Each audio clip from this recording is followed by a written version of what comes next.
Dijon here. In the video game portion of episode 130 of the Mustercast, we go over the games announced at the Nintendo Indie World Showcase and Gamescom Opening Night Live. Please enjoy. So moving on to video games. What have you been playing lately, Aiara? I've actually got a couple things. So I beat Patapon 1. I have moved on to Patapon 2, and it is so much better in every way, which is really nice because I liked Patapon 1 a lot, but there were a lot of pain points that made the game really hard to enjoy, especially towards the end. So I'm glad that 2 fixes a lot of the problems that 1 had. And it makes me excited for 3 and Ratatan by extension, but that's not until a long time away. Me and my girlfriend picked Lies of P back up again. She played through everything she had played through previously in 2 days on the hardest difficulty without knowing it. So she's cracked. I'm a little scared of her now. But we've gotten, I think, to the Grand Exhibition, and it's been really, really nice. I forgot how good that game was. And I might give it a go around after she beats it, but we'll see. I've also been really big into what else? I've been playing Breath of the Wild again, just for the kicks and giggles because it's been a while since I played it, Yeah, I'm gonna need and to I kind of want to get back into it because I had just got off Yeah, the Great Plateau when I was playing it a little bit and then I stopped. yeah. Right now, I think I also just got off the Great Plateau, and I was like, let me play Breath of the Wild real quick just to refresh myself on it before I really get deep into Tears of the Kingdom because that's next on my pipeline. Because I started it, and then I never finished the tutorial island, so I need to get on that. But I was like, let me play Breath of the Wild first. And that's it. Really, I've been kind of playing on my Switch a lot more than I have been my PS4 or my PC. It's been nice. Yeah, so I was as well until I finished Donkey Kong, which did I ever talk about finishing Donkey Kong? I think I did, right? I don't think so. No, you Did- talked about playing it, but you didn't. I don't think you finished it at that point. Well, I didn't. I never talked. That's crazy. Because it's not. I didn't. I didn't even add it to my notes. I forgot. I Oh thought I talked wow. about it, but I didn't. Yeah, I finished Donkey Kong Bonanza. Maybe I. I feel like I did because I remember Ninja Gaiden Ragebound came out around that time, or maybe it came out before. I don't know. I'll talk about it now. But yeah, I finished Donkey Kong Okay. Bonanza. I can't say much anyway because I don't want to spoil it. But the ending was great. Right. It was That's phenomenal. good. That's good. It was everything you wanted more. It was a really good Yeah. ending. Yeah, it's a good time. I was playing naturally playing my Switch all the time then because I was playing Donkey Kong Bonanza every day. Right. But now that I finished that, I hop in every now and again to play a bit of Ninja Gaiden Ragebound. Still playing that, not super frequently, but I'll hop in every now and again, play a single level until I finish it. Mm-hmm. In the last few levels I played, I unlocked some of the last of the early game abilities in kind of like the tutorial section. So I now have Mm-hmm. what seems to make up the full kit of the gameplay. And now I can swap between two characters, and one of them uses ranged weapons while the other one uses melee. Oh, sick. So yeah, that's fun.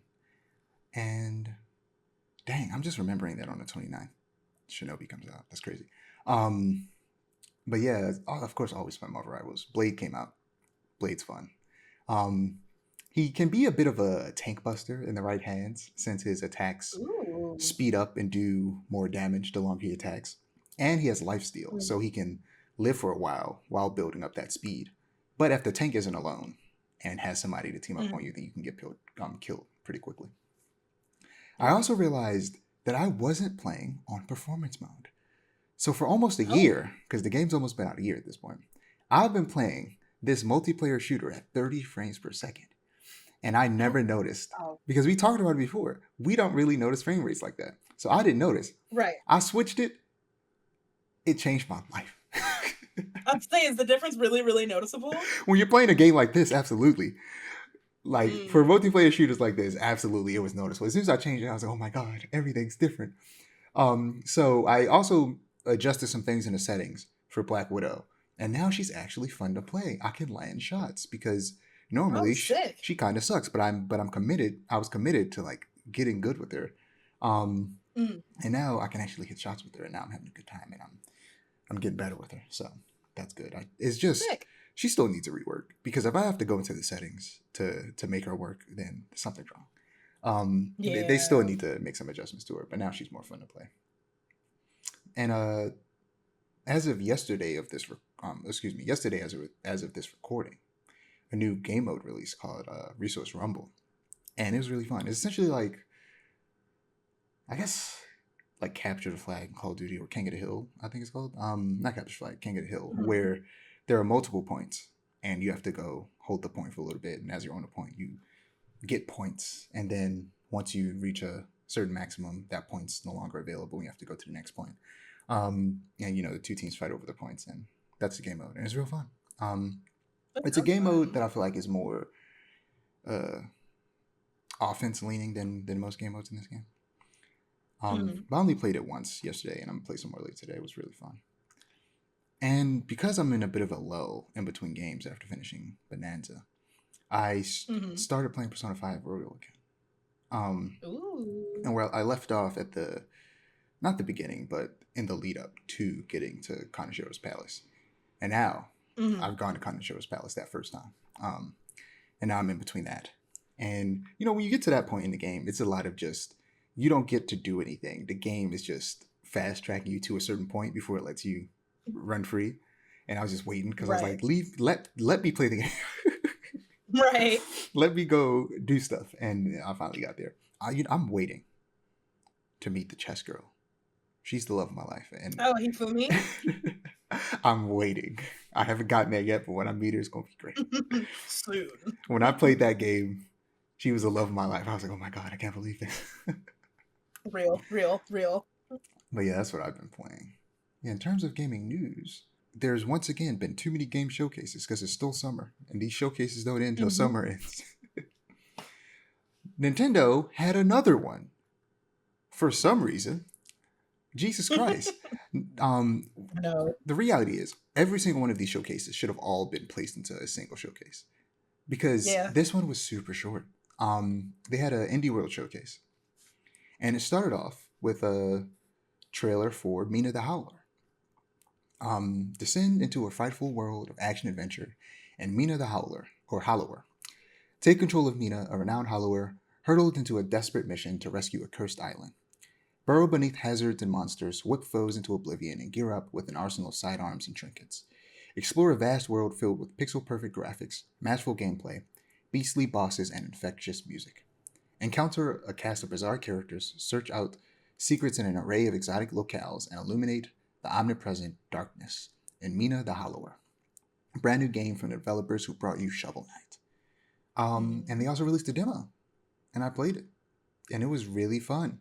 So when I first played it, just one night, I didn't like it. I don't know, I know I'm feeling it. And then the next day, I sat back Mhm. down and realized that I could jump. Because this ability where you press the jump button, and if you hold it, you then burrow underground. I thought that was the only way to Mhm. jump because when you come from underground, Mina leaps into the air. I thought that was the only way to jump, but no, if you just tap the button, she just jumps. So once I I re- see. once I realized I could jump, I started having fun, and Okay, good. it's fun. It's like a combination of Castlevania and Zelda. There's three weapons you can choose, and I saw the chain whip, and I was like, well, of course I'm gonna get the Morning Star, the goddamn Of course. vampire killer. Of course. You'd be a fool not to. But it reminds me of specifically like the Oracle Zelda games, which I really, really like. And I I don't know if I've talked about this on the podcast before, but I adore Shovel Knight. It is one of Mm. my favorite indie games of all time. So to see Yacht Club come out with a new indie game that is like kind of based off some of my favorite Zelda games, trust it will be purchased. I might play the demo probably after we record. Yeah, it's really fun. It's releasing on Halloween, which kind of besides the point. Randomly, I was looking like as I was like uh, editing my notes earlier, and I was Mm. looking up trailers again to see them, watch them again, so I could jog my memory on certain stuff. I randomly came across a trailer for a Halloween game, like John Carpenter's Halloween, Oh. and they're making like one of those like what do they call them? Is it isometric? Not isometric. It's something like that. Something metric. I forget. Mm. But one of those horror games where there's a killer and multiple people running around hiding from the killer Oh, trying to like Dead escape. by Daylight. Yeah. Um, Got you. Asymmetric. That's what it's called. I see. Yeah. And yeah, with Michael Myers, and they didn't show any gameplay. It was mostly like a cinematic of a person running through the neighborhood and running from Michael Myers. And God damn it, John Carpenter, his music is so good. How dare he be a good director and composer? It's like, how do you have both? The both music, skills? the music for Halloween is just so good for no reason. The main theme for Halloween goes so hard for no reason. Yeah, for sure. But yeah, I'm excited to see what that is because I love Halloween. I love those movies. Next, we have Well Dweller. Well Dweller is a dark fairy tale Metroidvania full of charming characters living in a wretched kingdom. Play as Glimmer, a tiny bird armed with a matchstick who must burn the Wicked Queen to save his family. It has a no set release date. But yeah, there's just another little Metroidvania. Something I realized about Metroidvanias, which we'll definitely get to at the very end, is I feel like they've gone the same way as Souls or action games, where Souls games have taken over the action game genre, and now most action games are Souls games, and we don't get a lot of just pure hack and slashes. It's the same way with Metroidvanias. A lot of Metroidvanias are Souls-likes. And we don't get a lot really of weird. pure, just like old school Castlevania Metroid style Metroidvanias. The closest we've got to that recently, which I haven't played it, but I hear so many great things about, is Prince of Persia and the Lost Crown. I hear a lot of really good things about that game. Me too. And I'm going to have to check it out one of these days. But for the most part, a lot of Metroidvanias are very much trying to be Souls-likes, like Blasphemous. Even though they're still good, it's just like, can we get something that's not a Souls-like? Different? Yeah, like you reminded me not recently, but like a couple months ago, I tried to play what I thought was a Metroidvania that I would really enjoy, Salt and Sanctuary. It was a Souls-like. Oh yeah. It was a Souls-like platformer. You didn't know that? It wasn't even Metroidvania. No, I didn't know that. And I was a little disappointed because it was so hard. Like it's a good game, don't get me wrong, but I was like, I came into it with different expectations and they were not met, and I was like, damn, kind of crazy. Next we have Neverway. Neverway is a blend of horror, life sim, and action RPG. After Fiona quits her job, she starts over on a farm and becomes the immortal herald of a dead god.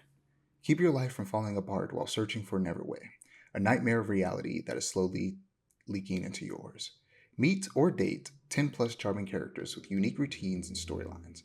Each bond unlocks buffs and combat abilities that make your journey a little easier. Will you lie to them or tell them the truth?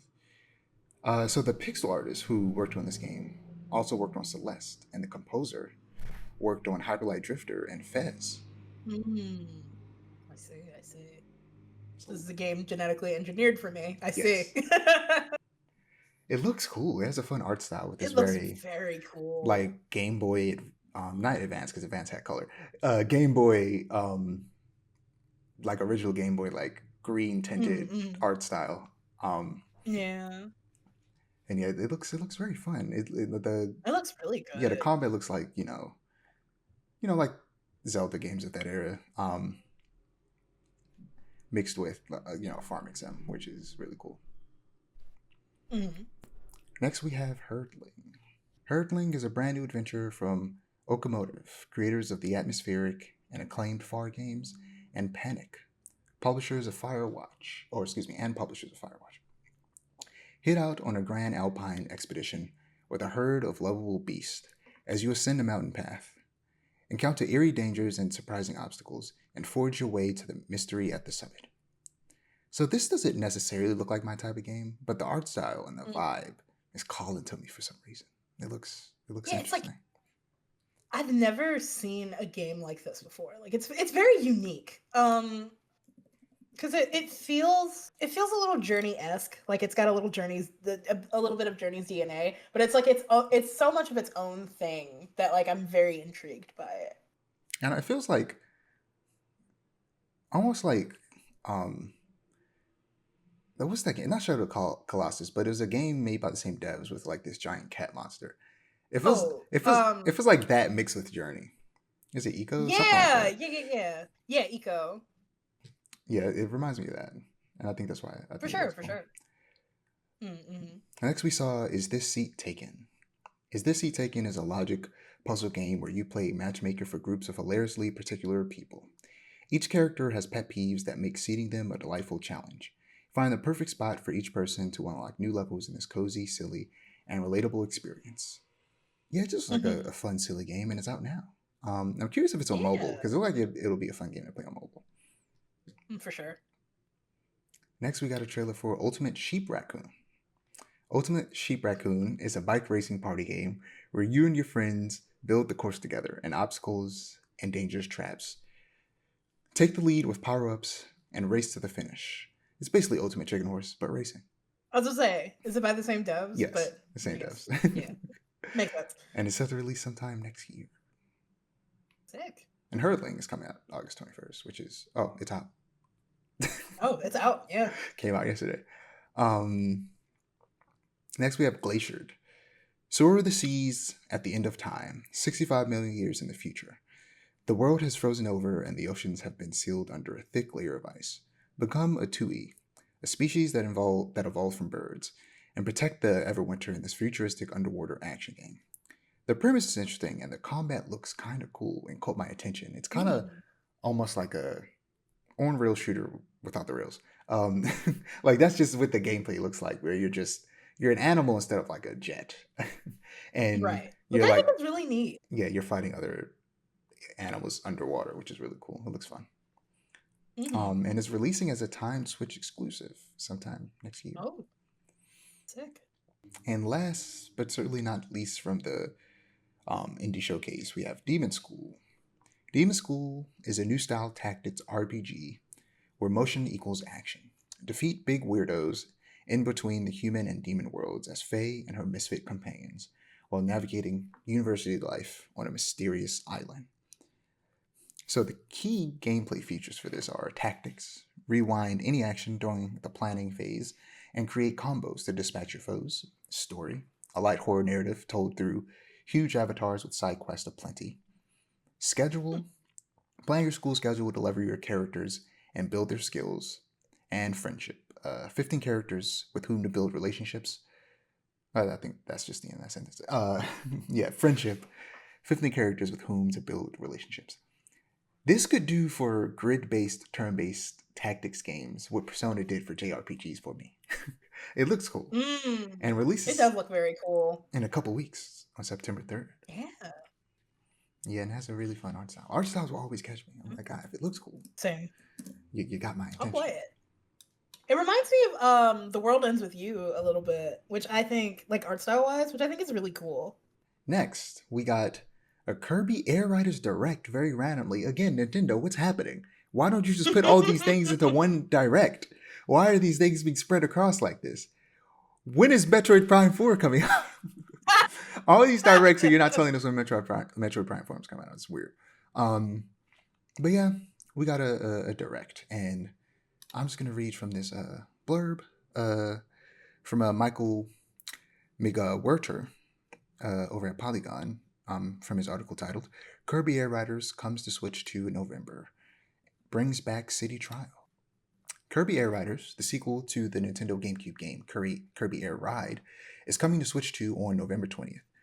Nintendo confirmed Tuesday during a special Nintendo Direct presentation.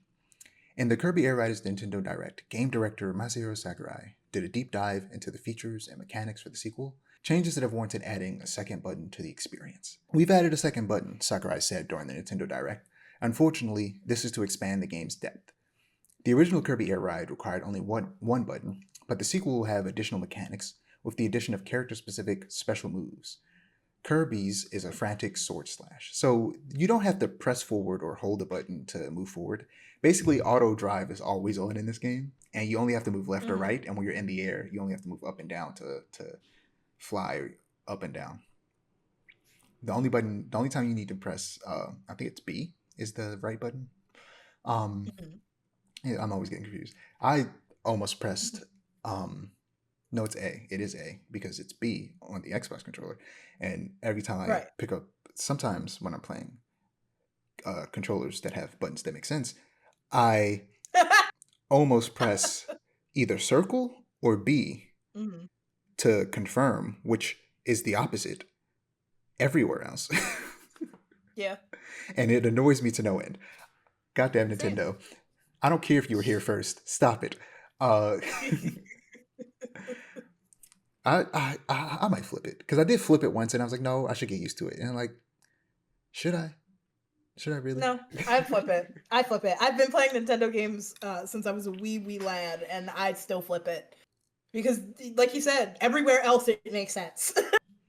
It bothers me to no end. But yeah, where was I? So Kirby Air Riders will have a much more robust playable cast as well. While the original featured Kirby as a playable character, this time he'll be joining King Dedede, Meta Knight, Chef Kowalski, or Chef Kawasaki, Bandana Waddle Dee, Cappy, Magalore, Gooey, Waddle Doo, Knuckle Joe, Susie, and Starman. Every character will be able to mimic Kirby's copy ability to even the playing field. There's also a long list of new machines that Kirby and friends can ride, including some strange ones like the Swerve Star, which features a stop-start technique that lets the rider move at high speed and sharp angles. In addition to a bunch of new mechanics, Sakurai also confirmed the return of the fan-favorite City Trial mode, in which players can sprint through a sandbox to acquire power-ups, then battle in a stadium. City Trial's sandbox is still a self-contained map, but it's much, much larger this time, and has subdivisions. City Trial supports up to 16 players in online play and 8 players in local wireless. Sakurai says there's still more to come, and the Kirby Air Riders Nintendo Direct ended with a small teaser, but long-suffering Kirby Air Ride fans have only 3 months left to wait for their sequel. So yeah, he mentions in the Direct, like, I know this is weird because we just got a Mario Kart, and I thought it was weird when they asked me to make it, but he came up with a way to make it work, and it looks cool. I don't know if I'm gonna pay $70 for something like that, but Yeah. I don't know if it was like, I don't know, 40 maybe, but I'm not paying $70 for that game. 70? I'm not gonna. That's not a game that I would play often enough to warrant a $70 purchase. Paying. Yeah, no, that totally makes sense. I think I don't really have much experience with Kirby Air Ride, like the first one, but it did give birth to one of my favorite speedrun categories, hot dog percent. I forgot exactly which part of the game it was, but there is a speedrun category for it where it's like there's a power up or item that only appears in this one spot in this one map very rarely, and the whole point of the speedrun is to collect 5 of those hot dogs as fast as possible. And it's the silliest thing ever, but it fascinates me so greatly. So hopefully, maybe we will see a resurgence of hot dog percent with Kirby Air Riders. Yeah. And I like me some Kirby. And Kirby Forgotten Lands plus, what is it called? Whatever the DLC for the Switch 2 edition is called.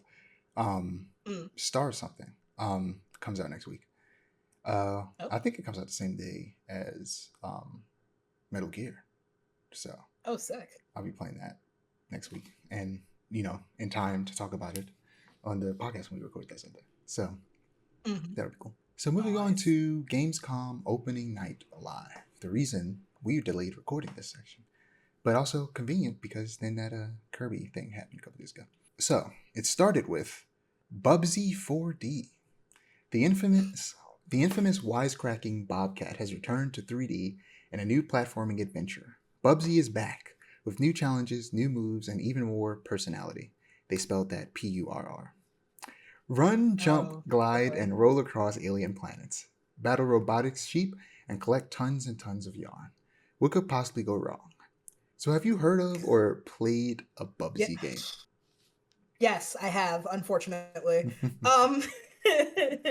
And Infamous does not even begin to describe these games because they are truly the video games of all time in all the worst ways. And I think seeing this in this conference, I was like, who asked for this?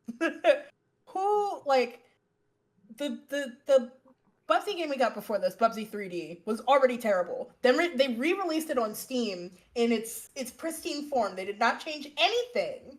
And they're like, oh yeah, people want more of this. No, we don't. And it reminds me, I saw this tweet the other day. It was like, check on your local Banjo and Kazooie fan. Make sure they're okay. We got a new Bubsy game before GTA 6. I'm saying, It looks cool though. Maybe this is a good one. Yeah. I'm sure the Bubsy My fans are happy. expectations are low. Yeah, all three of them. Next, we have Denshattack, which I just sent you the trailer for because I forgot to send it to you. Flip, trick, and grind your train in a fast paced, off the rails ride through a colorful Japanese dystopia. Outmatch rival gangs, wreck a shady megacorp, and take back the tracks with nothing but skill, speed, and style. This was random as hell, but it looks cool. It That's looks what you really say. fun. Yeah. It's like it's almost like Subway Surfers if you were the train. Yeah, it's like Jet Set Radio, but instead of a skateboard, you're on a train, which I think is sick. Yeah, it looks really fun. Let me check to see if Mm. there's a release date. Sometime next year, it says. Yeah, it looks really cool. Next, we have Masters of the Universe Dragon Pearl of Destruction. Eternia's favorite heroes, including He-Man, Tila, Man-at-Arms, and more, in a two-player, retro-inspired 2D magic brawler. Drawn in beautiful pixel art and featuring huge, highly detailed sprites designed to do justice to Eternia's favorite peacekeepers. I love the beat 'em up renaissance they were in, especially the ones using old cartoon IPs. And I love He-Man, Same. so this is great. And the question is She-Ra in this? I doubt it. No, doesn't look like it. That sucks. Because those rights issues. But yeah, this is cool. Yeah, it's cool to be getting so many of these. They've been making a big return. It makes me happy for sure. Yeah. You like He-Man, She-Ra? Those? A little into it. I used to be, like, when I was younger. Not as much anymore. I was a Thundercats kid, believe it or not. I can believe it. I was gonna say, if we got a Thundercats game, that would be really nice. I don't know what that would look like. I mean, it would probably be like this, but with the Thundercats. Yeah, exactly. I wouldn't be surprised if that's in development. Yeah, same. I hope so. Fingers crossed. Next, we have Valor Mortis. Valor Mortis is a first-person action Souls-like from the creators of Ghost Runner. Rise from death as a former soldier of Napoleon's army. Wield supernatural powers, battle horrifying monsters, and unravel a conspiracy that threatens all of humanity. So yeah, this looks cool. It's a first-person Souls-like, which you don't get a lot of those. Yeah. Which makes it feel more like something like Dishonored or some of Arcane's like super older games, like of Might and Magic, and was it Arx Fatalis? Which gives me some hope that this game is my speed, because like I said, most Souls like don't interest me other than like Elden Ring, and there's a couple that I need to check out, like Bloodborne and Sekiro. But this one looks like it could be one that I enjoy. And it's from the creators of Ghost Runner. Ghost Runner's good action games. Good high speed action games. So if that's anything to compare this by, then this should be fun. Yeah. And yeah, it takes place during the time of Napoleon, which is interesting. The tagline for it on Steam is also super hard. You served Napoleon, you died for Napoleon, you have risen for Napoleon. That's hard. Yeah. Hard. That's cool. Yeah, next we have Swords of Legend, a new Chinese myth third-person action RPG adventure game developed by Aragon Shanghai. Players will get to return I don't even know if I should even attempt to pronounce this. Gujian Sirius for the first time in 15 years. Oh, this is a continuation of something. I didn't know that. As Sipan, an underworld enforcer who's been reborn to take his onslaught to the mortal realm. Make use of a suite of mystical techniques, divine artifacts, and powerful weapons to wage war against any and all adversaries with the aid of captured souls who will fight on the journey. So yeah, this is another one of those like Chinese action games, and it looks pretty cool. It does. The thing with these games for me is always, is it a Souls-like or is it a character action game? Because you can never tell. You can never tell until they get played. And I hope that this one is an actual action game because it looks cool. Me too. Next, we got a trailer, and we could talk about it here instead of next week on animation section, or 2 weeks from now, really. Sekiro No Defeat. Yes.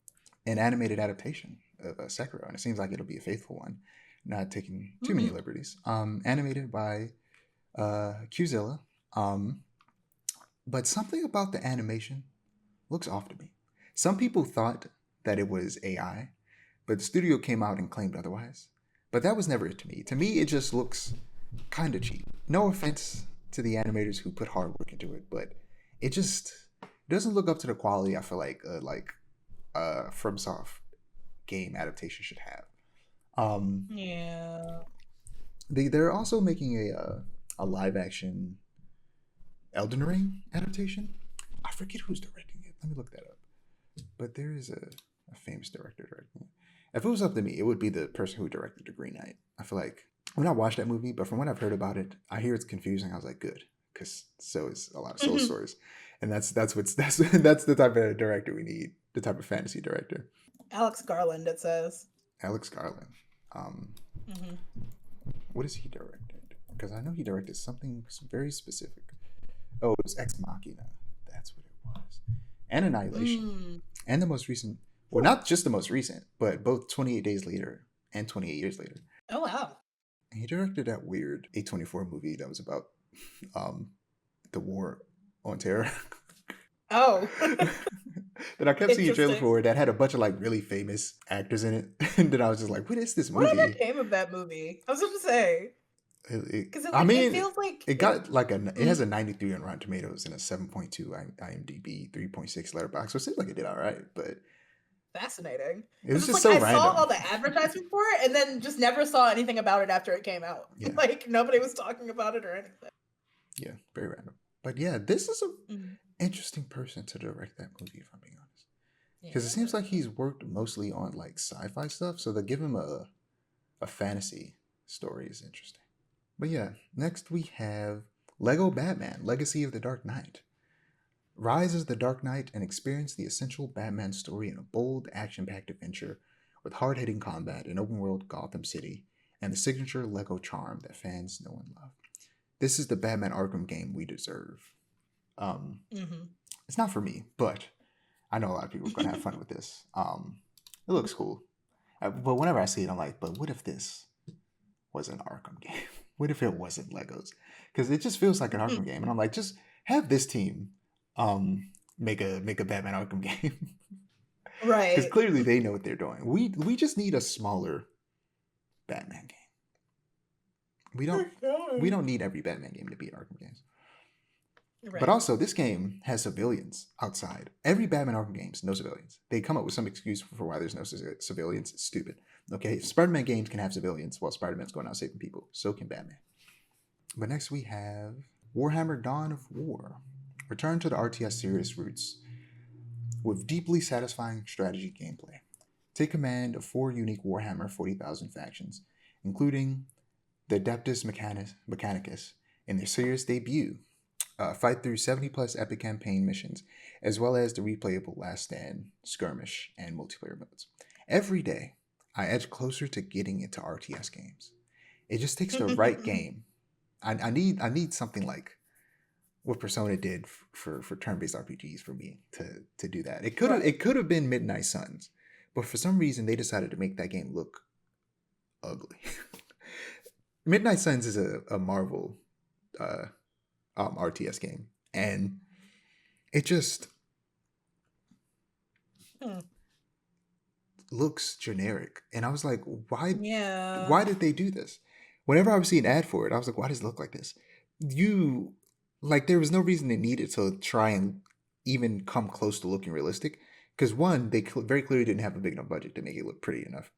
So it just looks whatever. And they should have made it more stylized to work with the budget that they had and with what they were going for. Because if you're going to make a game like this that isn't like a Spider-Man or a Batman, you gotta make it look pretty and like super illustrative and stylized. You shouldn't try to go for realism if you don't actually have the budget to go for realism. Yeah, like I'm looking at the especially trailer, with comic book characters. Yeah. Like they had the opportunity to make something really cool that would have actually got people's attention, but instead they made it look so generic that, and it's already a genre that a lot of people, especially people that are into superheroes, aren't really trying to get into. So if you want people to play a game like that, you got to make it look like a comic book, which they could have done, but instead they made it look so generic, and because of that, I just didn't care to play it. But there's a Star Wars RTS that's being made that might that might get my attention. I Next, we see. have Death by Scrolling. Welcome to Purgatory, now under new management. Death by Scrolling is a roguelike, vertically scrolling RPG where you kill enemies, collect gold, and avoid the Grim Reaper long enough to pay the ferryman's exorbitant. Why can I say this word? This whole exorbitant is also spelled really weird. Um, Yeah. Avoid the Grim Reaper long enough to pay the ferryman's exorbitant river crossing fee to the afterlife. I'm just gonna have to dub over me saying exorbitant. Okay. Such a weird word. Releasing everywhere, including mobile. This game looks fun. It It does. looks especially like it'll be a fun game to play on mobile. Yeah, I like that it's vertical scrolling Yeah. instead of side scrolling. That's new. That's novel. And it keeps scrolling, and if you stop, you die. Next, we have Zero Parades. From ZA/UM comes Zero Parades, a story-rich espionage RPG. You're a brilliant but tormented operant on a desperate assignment.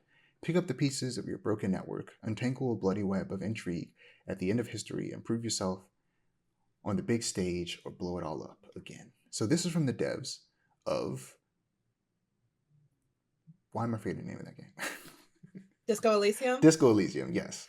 And it looks really good, but they didn't show too much. I got to get around to playing Disco Elysium one of these days. You should. It's really good. But it's also like long as hell, so who knows? It's very long. I still haven't finished it myself, but I did start it, and I really, really love what I've played so far. So I'll get around to it eventually, but this looks cool. And I'm always there for a good espionage story. So I'm excited to see what this looks like when we get to see some more. Next, we got the final trailer for Unbeatable, a game where music is illegal and you do crime. It releases on November 6th. We finally got a release date. It's finally happening. I played the demo. It's a good game. It's fun. I'm definitely playing this when it comes out. This is going to be the first rhythm game I get into. I like the art style. The art style immediately caught my attention when it was revealed in like a PlayStation showcase a while ago. And I was like, this looks awesome. I want to play this game. And I played the demo and it was really fun. And I'm excited to play the full game. It has like mostly original music and the music's really good. I'm really excited for this. Next, we got La Divina Commedia.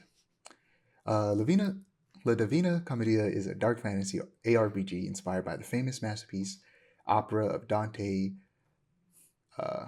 Alighieri's the Inferno. The procedural extraction dungeons generation. What the hell am I reading? I lost my train of thoughts when I tried to pronounce that man's last name. No worries.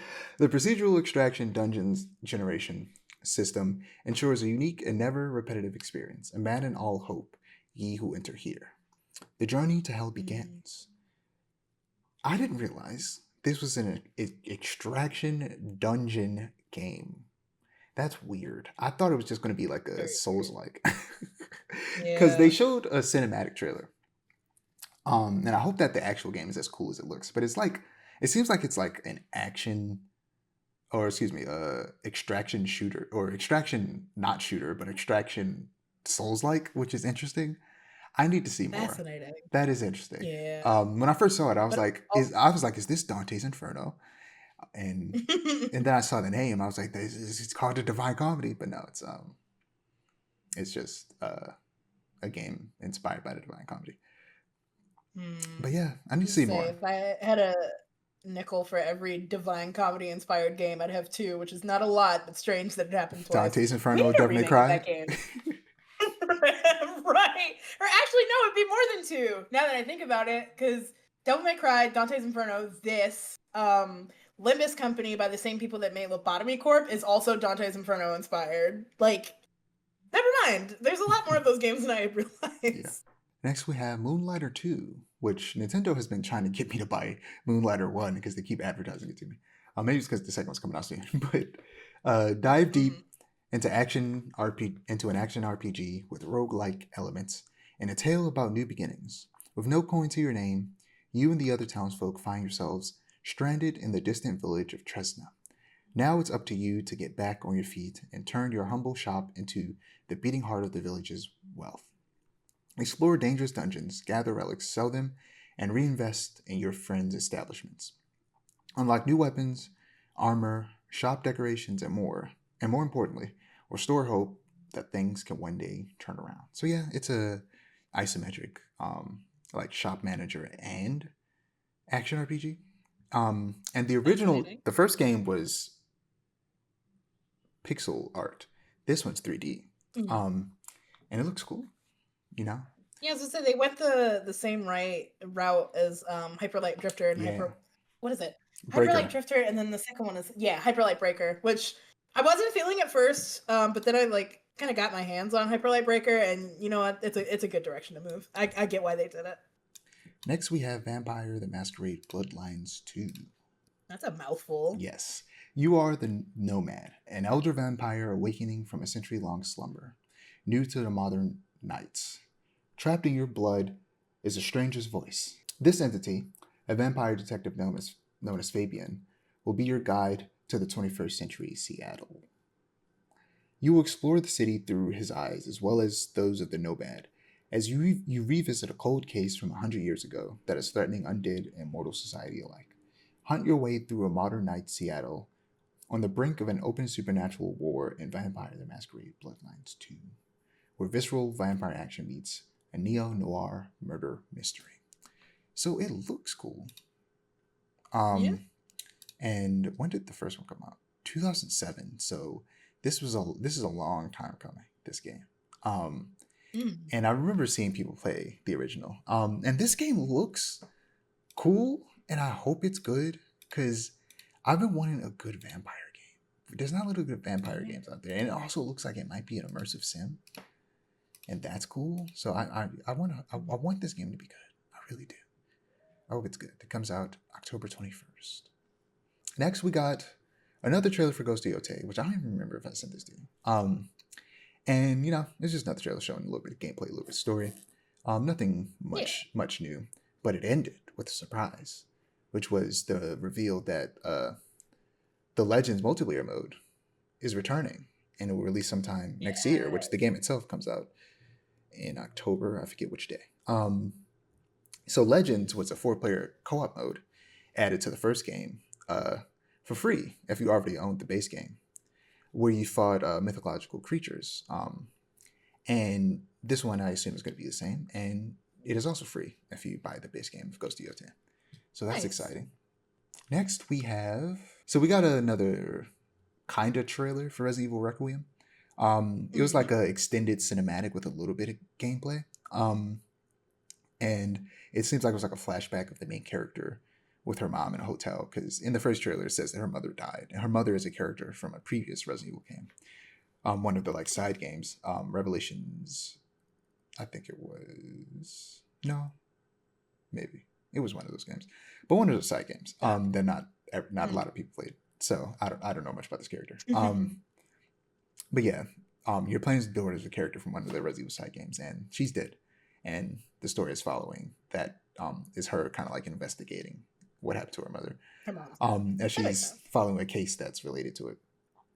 And yeah, there was also a demo at the event physically in Cologne, Germany, and people essentially got to play the exact same demo that they had at Summer Games Fest.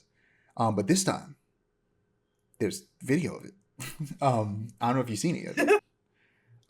But people were actually able to record it and actually post it on YouTube.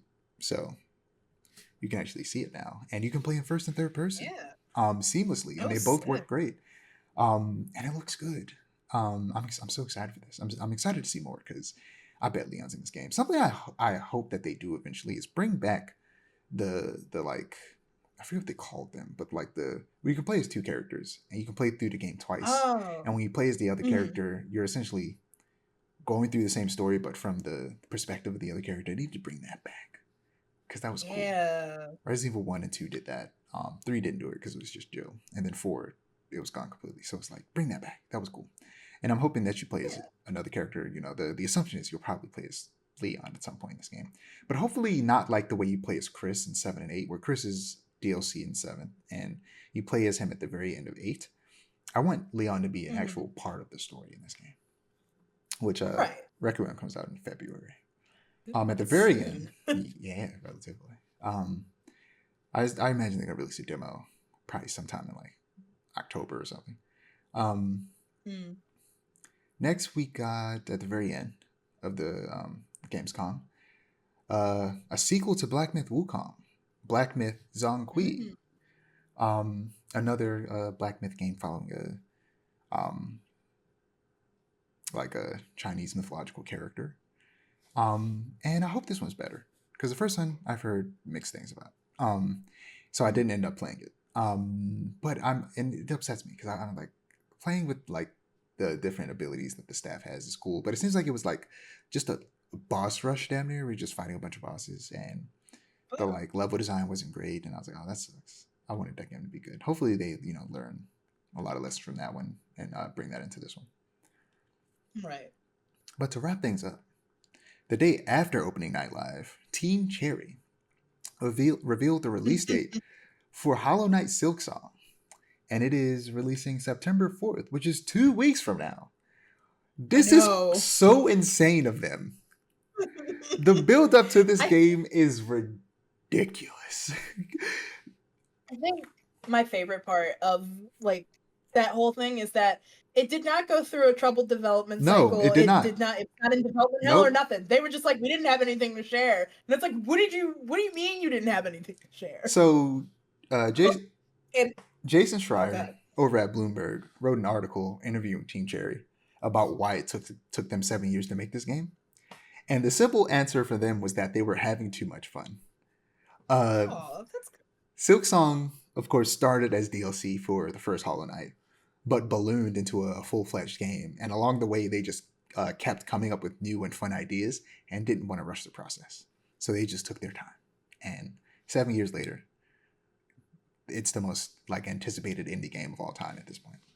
We need more development cycles where the devs have fun making their game, because it really comes through in the final product if like a dev team has had fun making the game. And I don't know, we just need more of that. It was really refreshing to hear. It's like not crunch time or anything like that. It's just like you're having too much fun. I like that. Yeah, and I'm probably gonna play this one before the first one. It'll be on Game Mhm. Pass, which is cool. Oh, sick. So I'm definitely gonna check this out when it comes out.